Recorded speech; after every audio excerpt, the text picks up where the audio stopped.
First of all, welcome Miss Iman. She is a very renowned human rights lawyer, or she has been teaching human rights law in Quaid-e-Azam University, which is my alma mater. Or she has been a flag bearer for women rights or women empowerment, and that's why I think it's going to be a great session because your contribution will matter a lot to our webinar for prevention of sexual harassment. तो first of all तो आप थोड़ा सा अपना contributions भी बताएं as a human rights lawyer कि what have you been working in this regard ताकि हमारे जो दूसरे participants भी हैं उनको भी थोड़ा सा इसके बारे में पता चल सके. Definitely. First, thank you so much कि आपने मुझे इसमें शामिल किया. As a human rights lawyer, अभी इस साल मैंने 2 cases किए हैं. एक था सुप्रीम कोर्ट ऑफ पाकिस्तान के सामने, वो कोविड के लिए एक बहुत ज़रूरी प्रेसिडेंट था, क्योंकि केस था एक नारकोटिक्स ऑफेंस के लिए. एक शख्स को पिछले 11 से 13 साल वो कैद में थे.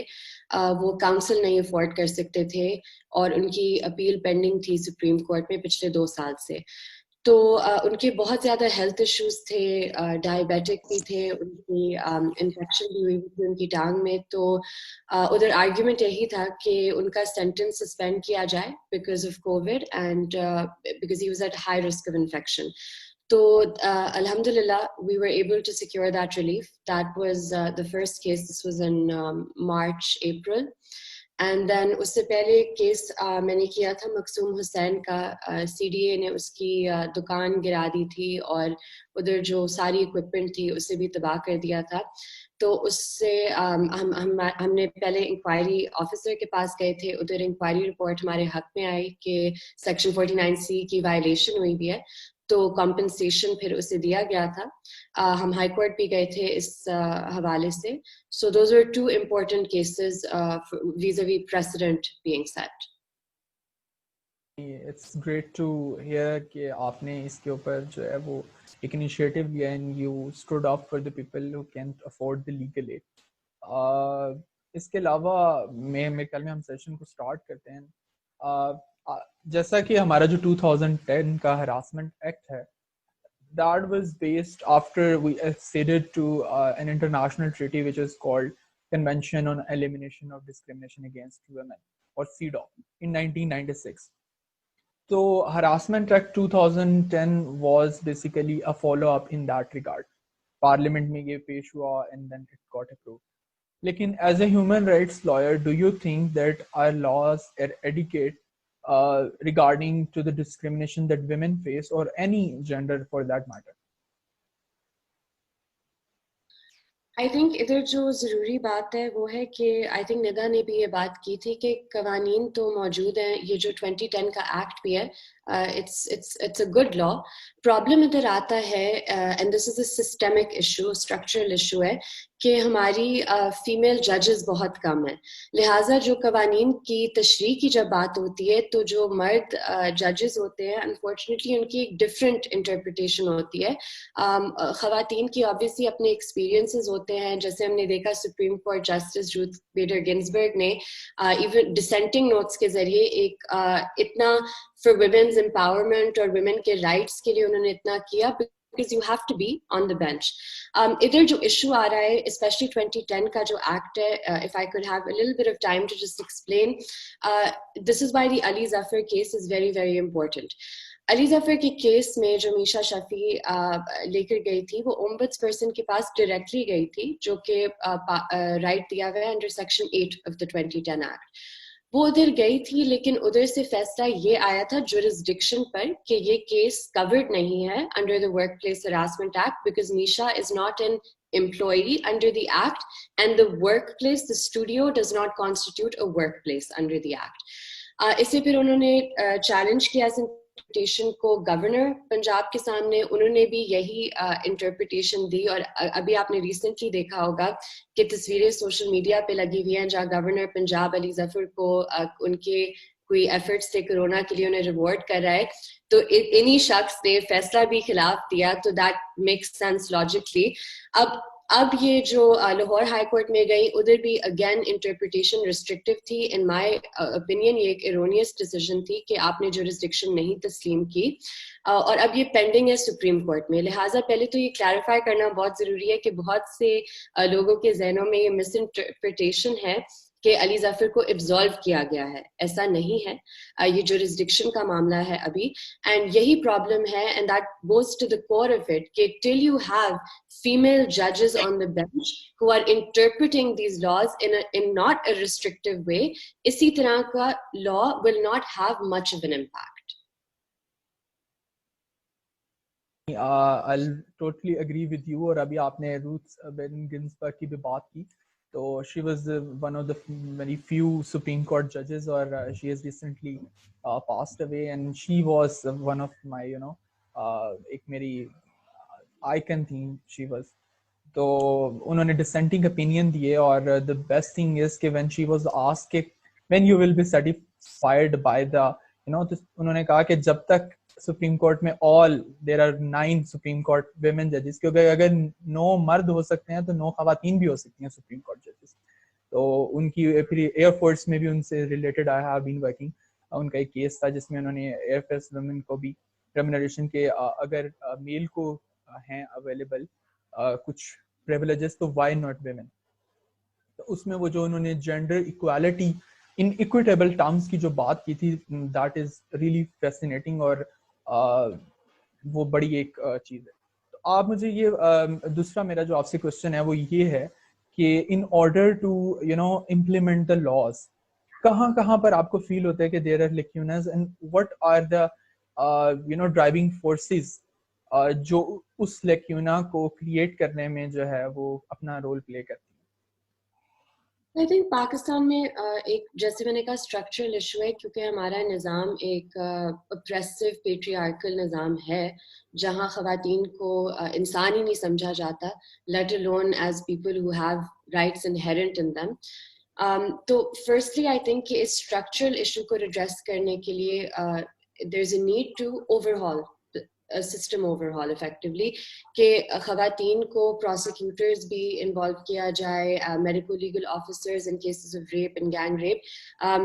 जो इशू सबसे बड़े आते हैं, दो आते हैं। सबसे पहले कि जब इफ यू डिसाइड कि मैं 2010 वर्क प्लेस हरासमेंट एक्ट के तहत नहीं जाऊंगी और मैं जो क्रिमिनल रूट है उसके तहत जाना चाहती हूँ, तो आपके पास सेक्शन 509 है पाकिस्तान पीनल कोड का, सेक्शन 354 ए है पाकिस्तान पीनल कोड का, 366 ए है पीनल कोड का।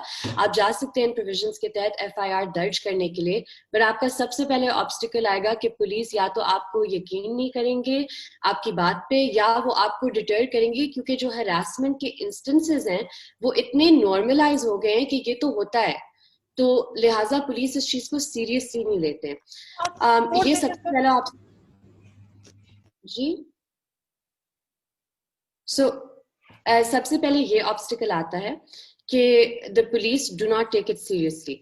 सेकेंडली, अगर आप इतने लकी होते हैं कि पुलिस आपकी बात सीरियसली ले लेती है और एफआईआर दर्ज कर देती है, फिर दूसरा ऑब्स्टिकल उठता है कि आपको कोर्ट्स में जाकर उधर अपने आपके साथ जो ज्यादती हुई है उसे ओपन कोर्ट में डिस्क्राइब करना होता है उधर बहुत लोगों के सामने। सो women don't want to endure that additional trauma when they've already faced harassment, which has its own trauma. So these are obstacles related to the mindset of society, and unfortunately ये ऊपर से ही शुरू होता है, क्योंकि हमारे सदर से वजीर आजम से लेकर नीचे तक ये माइंडसेट है कि this is a routine thing. And this is why जब सीसीपीओ लाहौर का भी अभी जो हमने खवातीन ने एक चार्टर ऑफ डिमांड्स दिया रियासत पाकिस्तान को, हमने यही चीजें उसमें रिक्वेस्ट की है, डिमांड की है कि औरतों की को इनविजिबलाइज ना किया जाए, औरतों को सीरियसली लिया जाए। आप देख सकते हैं कि कितनी अहमियत ये रियासत देती है सेक्सुअल हरासमेंट के इशू को, जब अली जफर जो कि एलिजेड हरासर है, अभी तक नहीं फैसला आया कि वो इनोसेंट है या गिल्टी है, बट बारहा रियासत उन्हें इंडोर्स करती जा रही है हर प्लेटफॉर्म से। सो दिस शोज यू कि the state does not take this seriously at all. बिल्कुल सही कहा। और इससे रिलेटेड अभी एक रिसेंट केस भी आया था हमारा, लाहौर ग्रामर स्कूल का case, if you have heard of it, कि उसमें एक एमयूएन के कोच थे who has been taking advantage of minor girls, और छोटी जो एज होती है लड़कियों में इतनी वो, that's why there are laws for minors and majors, because when you are a minor you don't आपको अपने अच्छे बुरे का एज सच नहीं पता होता, और जब when they realise their mistake तो वो एक टाइम गुजर चुका होता है। तो there were a lot of students, तो उसके as a human rights lawyer आप, और वो केस दब गया, we never heard of it again because a corporate entity was involved in it. तो इसके बारे में आप क्या कहती हैं कि इस तरह के जो इश्यूज हैं उनको किस तरह से टैकल किया जा सकता है जिनमें अब्यूज भी आ जाता है? I think educational institutions में एक डायरेक्ट ब्रीच ऑफ ट्रस्ट होता है और डायरेक्ट मिसयूज ऑफ अथॉरिटी, क्योंकि जो टीचर्स होती हैं या टीचर्स होते हैं वो एक पोजीशन ऑफ पावर में होते हैं, राइट? सो जब आप अपनी पोजीशन ऑफ पावर को एक्सप्लॉइट करते हैं जहाँ एक एजुकेशन इंस्टीट्यूशन में जहाँ यंग बॉयज एंड गर्ल्स होते हैं, that's a very serious breach of trust. And I think ये जो LGS का जैसे आपने कहा ये दब गया था, and that shouldn't have happened. Unfortunately issue यही होता है कि आपने आई एम श्योर देखा होगा कि जब ये इशू उठ रहा था तो उस वक्त with in the institution, with in the educational institution उधर से प्रेशर आ रहा था इस बात को दबाने के लिए, क्योंकि इससे इम्प्रेशन जाती है कि the education institution is not safe, but the reality is कि education institutions are not safe neither for young girls nor for young boys. So I think in these sorts of cases especially Ministry of Education को भी involve होना चाहिए था. This was a very serious issue. I don't think कि जो Punjab government थी उसने इस issue को इतना seriously लिया था. Again this goes back to that point कि जब तक आपके जो रियासती नुमाइंदे हैं, जो रहनुमा हैं, वो नहीं एक्ट करते, वो इस चीज को नहीं सीरियसली लेते, this problem will keep continuing because there's impunity for it. agree, I'll totally agree on this कि हम वो जैसे आपने कहा कि शोविनिस्ट सोसाइटी है तो we protect people based on our own हमें वो लगता है कि मे बी दिस इज, लेकिन आप there are some misuses of this too, because working in Padal Ombudsman I came across different cases जहाँ पर just in order to build some pressure और वहाँ पर लेकिन वो with the passage of time when you take the evidence to you get to know कि yes there was some issues. तो जहाँ misuse हो रहा है उस misuse को किस तरह से हम जो है वो कब कर सकते हैं कि लॉ का, क्योंकि misuse भी there are people who do so. Are you talking about misuse in the context of false allegations? Exactly. Yes, exactly. Okay. इधर आई थिंक कि सबसे पहले ये रियलिटी को तस्लीम करना है कि जो फॉल्स एलिगेशंस हैं, मैं नहीं कह रही कि नहीं है, होती हैं, लेकिन वो एक बहुत स्मॉल परसेंटेज होती है ऑफ टोटल केसेस, राइट? तो आई डोंट थिंक ये अभी इतना एक इशू है जिसे रिजॉल्व करने की इतनी जरूरत है, कंसिडरिंग कि जो जेन्युइन केसेस होते हैं वो भी प्रोसीड नहीं कर रहे, इंक्लूडिंग जो अभी आई नो पर्सनली कि फेडरल ओम्बड्सपर्सन में 2-3 बहुत संगीन मसले हैं harassment at the work place के जो बिल्कुल भी प्रोसीड नहीं कर रहे, 2 साल से अब वो नहीं प्रोसीड करे बिल्कुल भी. सो दैट शोज कि it's not, in my opinion, I don't think this false allegation issue in the context of harassment is a real issue at this time. The real issue is that hundreds and thousands of women across the country, they are harassed on a daily basis, whether we go as a female lawyer, I'm speaking, हर रोज हमें court में जाना होता है, कचहरी में जाना होता है, और उधर जो हमारे साथ सलूक होता है, जो हमें जिस तरह से देखा जाता है, जिस तरह से हमसे बात की जाती है, these are everyday instances. अब हम हर केस, हर रोज तो नहीं हर केस फाइल करते जब इस तरह के इंसिडेंट्स होते हैं, बिकॉज अगर हम करना शुरू हो जाते, हम तो सिर्फ लिटिगेशन में इन्वॉल्व होते हैं अपनी पूरी जिंदगी की, जितना हमें स्केल है इधर हरासमेंट फेस करने का. सो आई डोंट थिंक कि इतना ये अभी संगीन इशू है फॉल्स एलिगेशंस का. फॉल्स एलिगेशंस उस सिनारियो में बहुत अहम होती हैं टू रिजॉल्व, जिस तरह जब ब्लास्फेमी के केसेस होते हैं, राइट? बिकॉज उधर there is actually something to gain. आप देखते हैं कि ब्लास्फेमी के केसेस उन सिचुएशंस में फाइल होते हैं जहां प्रॉपर्टी डिस्प्यूट्स हो, जहां लैंड किसी ने एक्वायर करना हो. हरासमेंट में women face a lot of backlash and stigma. So I think it takes a lot of courage for women to come forward, and I think for a few false allegations, that's not where our attention should be going. नहीं, I got your point. और उसमें भी unfortunately जब when we get to the crux, तो उसी में यही था the case I was referring to, जिसमें मिसयूज हुआ कि there was some issue of ये गद्दी नशीनी जो होती है ये पीरों मरीदों की। तो इन ऑर्डर टू वो गद्दी लेने के लिए they were using a women of their own family.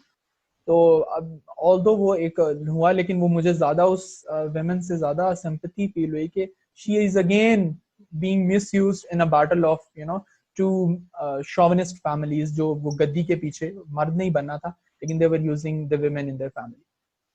तो इसमें as coming back to our educational institutions, sexual harassment, आपको क्या लगता है कि because as far as I talk with Punjab ombudsperson या federal ombudsperson, without the involvement of higher education commission it's not possible. So do you think that HSC is also playing its role in this? I think HEC as an institution is in a very bad shape. I think that there's a lot of problems with HEC, but I'm not going to get into that. What I will say is कि HEC के अभी I believe उन्होंने 2020 इसी साल में उन्होंने एक policy introduce की थी, policy on protection against sexual harassment in higher education institutions. अगर आप वो policy पढ़ें, उसमें Annex 1 है, उसमें उन्होंने रेफर किए हुए हैं व्हाट कॉन्स्टिट्यूट्स हरासमेंट, और उन्होंने इसे बेस किया हुआ है on actual reported instances. So if you see those instances are actually quite disturbing के मेल टीचर्स ने कहा हुआ था फीमेल स्टूडेंट्स को कि अगर आपको एक अच्छा ग्रेड चाहिए आप एग्जाम मेरे घर पे लेंगी. अनवांटेड फिजिकल एडवांसेस थे बहुत ज्यादा, मेल स्टूडेंट्स फीमेल स्टूडेंट्स के बारे में बहुत वल्गर जोक सोशल मीडिया पे पोस्ट करे थे. ये सारी चीजें उस पॉलिसी के तहत कवर्ड हैं, और more things as well, more aspects of harassment. अब प्रॉब्लम अगेन यही है कि ये पेपर तक महदूद है, और इधर हमें इस चीज को रिकग्नाइज करना बहुत जरूरी है कि पॉलिसीज आ जाती हैं, कवानीन आ जाते हैं, इशू इम्प्लीमेंटेशन में इसलिए भी आता है not just from a state और institutional level but from a societal level. क्योंकि जब female students for example harass होती हैं, वो मोर ऑफ्टन देन नॉट इस चीज को रिपोर्ट नहीं करती, क्योंकि उन्हें अपने खानदान से फिर प्रेशर आता है कि वो यूनिवर्सिटी से निकाली जाए, या उनके माँ बाप उन्हें कहते हैं हमने तुम्हें यूनिवर्सिटी इस चीज के लिए तो नहीं भेजा था. राइट. सो औरतों पे, यंग वुमेन पे, यंग गर्ल्स पर ये प्रेशर बहुत ज्यादा होता है. So even when there are policies in place, क्योंकि सोशल हमारे स्ट्रक्चर्स इस तरह हैं, that's why women do not step forward. And here I think HEC का role, they have to be more proactive and they have to take up these issues. It's baffling to me as to why HEC, when all of जब ये cameras पकड़े गए थे in university के female जो toilets थे, उस वक्त भी HEC was really nowhere in sight, again showing कि ये seriously नहीं लेते इस issue को. So again, it's the same thing for HEC as it is for state institutions in general, that they don't think that this is something to be taken seriously.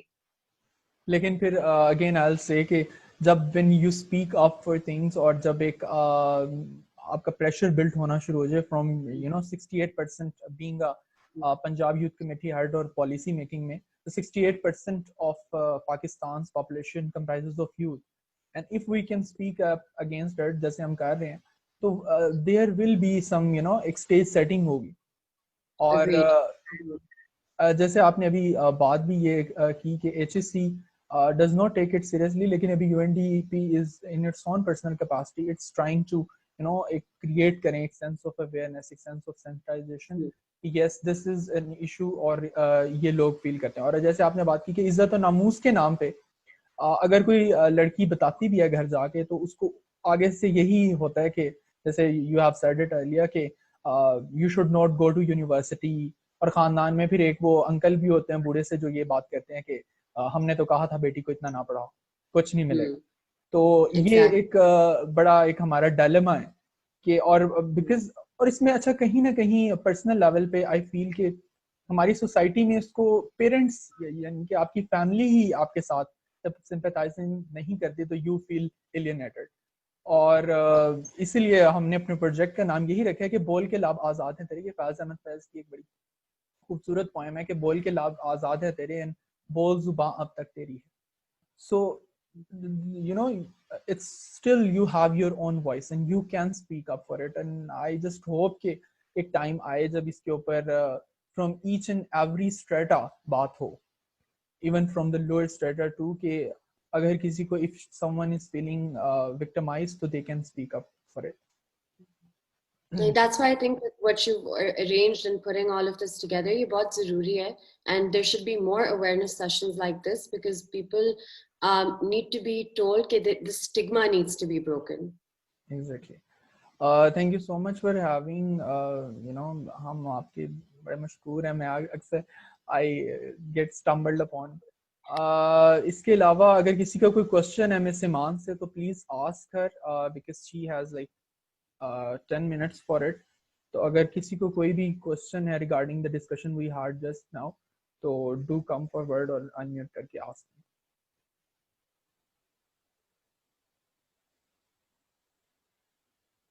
Okay, someone has asked in the chat, how do you see the recent castration bill and what's your take on it?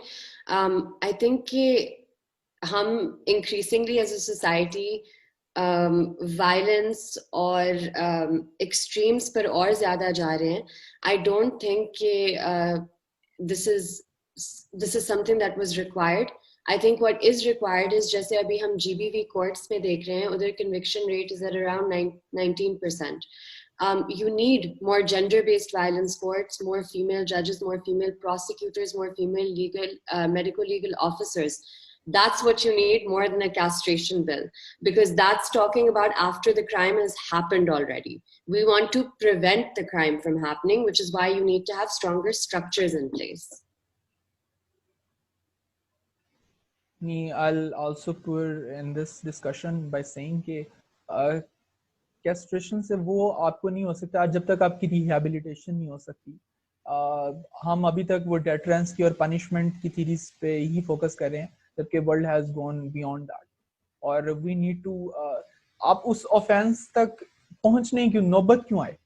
Why don't we हम उसकी जो roots cause हैं उसके ऊपर क्यों ना काम करें? बिकॉज ये जो जितने भी हरासमेंट के केसेस हैं, डेफिनेटली देयर आर समथिंग जिसमें स्टेट ने इतना वो क्लोज स्ट्रक्चर कर दिया that people feel frustrated and they go for these things. तो हमें वो जो एक फ्रस्ट्रेशन है, we need to cover it up. Nita, there is also a question from, I guess, ji please ask. I just wanted to add कि हमारा conviction rate section के cases में 2.5% है. तो कैस्ट्रेशन का बिल हम पहले ला रहे हैं. जब तक हम मुकदमों में कन्विक्शन रेट नहीं बढ़ा लेते, तब तक हम सजाओं की बात करें ना. हमारे जो यहाँ पे इन्वेस्टिगेशन का प्रोसेस है, और जिस तरीके से आप देख लें कि कन्विक्शन ही इतनी कम होती हैं, तो कन्विक्शन होगी तो फिर कैसे नौबत भी आएगी ना जाने की. So even that is something जो बहुत प्रॉब्लमेटिक है. एंड आई थिंक वही बात हो रही है कि फोकस हमारा गलत चीजों की तरफ होता है, जो सही एक्चुअल इशू होता है उस पे हम नहीं जा रहे. So I just wanted to add that to the castration bill point. I feel that it's just more show and less of actual impact. she has rightly pointed out, क्योंकि जैसे कैस्ट्रेशन का ये जो मामला है, what I see it, इससे serial killers पैदा होंगे. When वो they will not have anything left to, although it seems like movie plotted something, लेकिन this is how human psychology works. So इसके ऊपर social बाकायदा criminal justice system, इसके ऊपर theories हैं criminology में, that how when you get castrated, तो इससे और कौन से issues arise हो सकते हैं, and people get जब उन्हें हर तरह से वो होगा तो they can misuse it और वो ज़्यादा violent हो जाएंगे. I just want to add one more thing also कि castration का जो procedure होता है, हम models follow कर रहे हैं उन ममालिक में जहाँ बहुत ज़्यादा वसाइल हैं जो allocate किए जाते हैं इस purpose के लिए. Castration is not what people here think castration is. It's chemical castration, and uske liye what is required is also a lot of money in order to carry out that chemical castration. Pakistan simply also doesn't have the resources for that, so it's also not a feasible bill.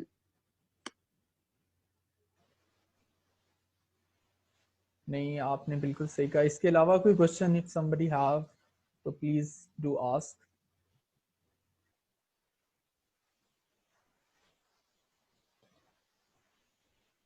कोई और question है? चलें, we are gonna end this session.